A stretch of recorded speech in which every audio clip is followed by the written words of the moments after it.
Hello guys! So ayun, may bagong update ang Messenger. So pupunta tayo sa aking Messenger.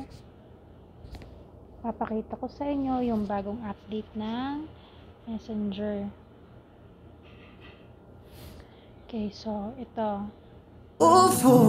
Ayan.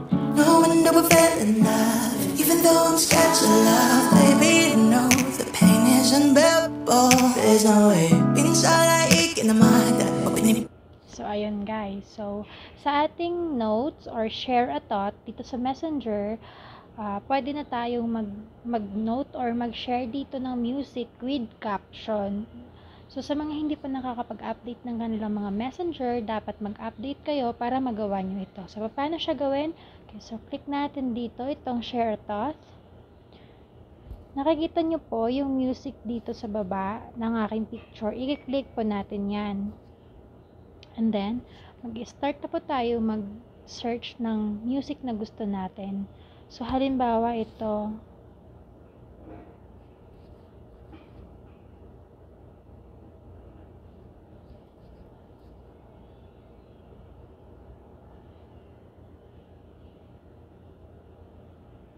Ayan, sinungaling mong puso para sa mga sinungaling dyan.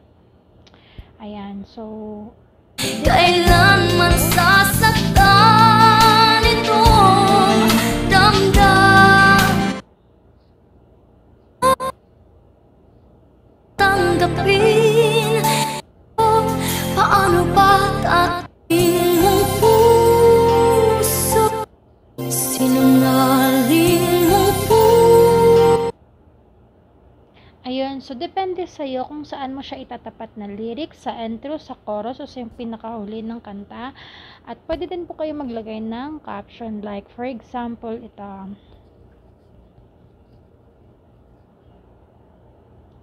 So after nyo maglagay ng caption, pwede nyo na siyang i-share. Ayan, ganun lang po siya kadali. Ayan, so pakinggan po natin, pindutin po natin yung note natin, yung your note. Mo sinungaling mong puso, paano ba tatanggapin? Kay hirap, ano ba ang dapat gawin? Mga Ano ba? O, diba? Kay hirap, hindi naman mahirap maglagay ng note na may music, kadali-dali lang. So, ayan, thank you guys. Thank you for watching.